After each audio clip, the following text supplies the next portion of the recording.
ಇನ್ನು ಮೊನ್ನೆ ಸ್ಟೇಡಿಯಂನಲ್ಲಿ ನಡೆದ ದುರಂತಕ್ಕೆ ಸಂಬಂಧಪಟ್ಟಂತೆ ಸಿಎಂಗೆ ನೈತಿಕತೆ ಅನ್ನೋದಿದ್ರೆ ರಾಜೀನಾಮೆ ಕೊಡಬೇಕಿತ್ತು ಅಂತ ಕೇಂದ್ರ ಸಚಿವ ವಿ ಸೋಮಣ್ಣ ಸ್ಟೇಟ್ಮೆಂಟ್ ಕೊಟ್ಟಿದ್ದಾರೆ.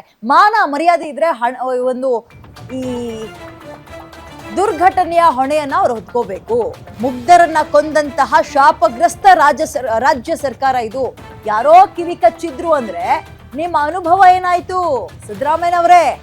ಇಂಥ ಕೃತ್ಯ ಎಸಗಿ ಇತಿಹಾಸದಲ್ಲಿ ಉಳಿದುಕೋಬಿಟ್ಟಿದ್ದೀರಾ ನೀವು. ಇದು ಅಕ್ಷಮ್ಯ ಅಪರಾಧ, ನೀವು ಬೆಲೆ ತೆರಲೇಬೇಕು. ರಾಜ್ಯ ಸರ್ಕಾರದ ವರದಿ ರೀತಿಯಾಗಿ ಕೇಂದ್ರ ಸಚಿವ ವಿ ಸೋಮಣ್ಣ ಆರೋಪವನ್ನ ಮತ್ತು ಆಕ್ರೋಶವನ್ನ ವ್ಯಕ್ತಪಡಿಸ್ತಾ ಇದ್ದಾರೆ. ಯಾರೋ ಕಿವಿ ಕಚ್ಚಿದ್ರು ಅಂದ್ರೆ ನಿಮ್ಮ ಅನುಭವ ಏನಾಯ್ತು? ಇಂತಹ ಕೃತ್ಯವನ್ನ ಎಸಗಿ ಇತಿಹಾಸದಲ್ಲಿ ಇನ್ನೂ ಉಳ್ಕೊಂಡಿದ್ದೀರಿ ನೀವು.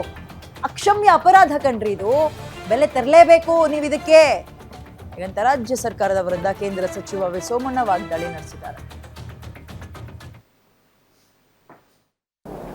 ಅಲ್ರಿ 18 ವರ್ಷದಿಂದ ಅವನು ಹೋರಾಟ ಮಾಡ್ಕೊಂಡು ಬಂದು RCBನವರು ಏನೆಲ್ಲ ಮಾಡಿ ಯಾರಿಗೋ ಹೆಸರು ಬಂದ್ಬಿಡ್ತದೆ ಏನೋ ಮಾಡೋಣ ಅಂತ ಅಂದ್ಬಿಟ್ಟು ಒಂದು ವಾರ ಬಿಟ್ಟು ಮಾಡಿದ್ರೆ ನಿಮ್ಗೆ ಏನಾಗ್ತಾಯಿತ್ತು ಗಂಟು?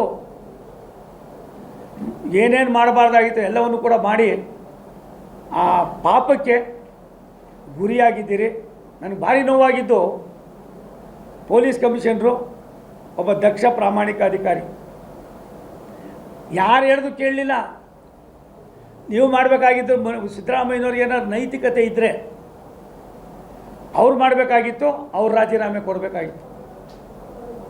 ಅದನ್ನು ಬಿಟ್ಟು ಯಾರು ನಿಮಗೆ ಕಿವಿ ಕಚ್ಚಿದ್ರು ಇಲ್ಲ ಇವತ್ತೇ ಮಾಡಿ ನಾನೇನೇ ಮಾಡಿ ಎಲ್ಲೋ ಕಡೆ ಮಾಡಲಿ ಇದೆಲ್ಲ ಮಾಡಿದ್ದೀರಲ್ಲ, ಇದಕ್ಕಿನ್ನ ನಿಮ್ಮ ಅನುಭವ ಎಲ್ಲೋಯ್ತು? ನಿಮ್ಮ ಚಿಂತನೆ ಏನಾಯಿತು? ರಾಜ್ಯದ ಬಗ್ಗೆ ನಿಮ್ಗಿದ್ದಂಥ ಕನ್ಸರ್ನ್ ಏನಾಯಿತು?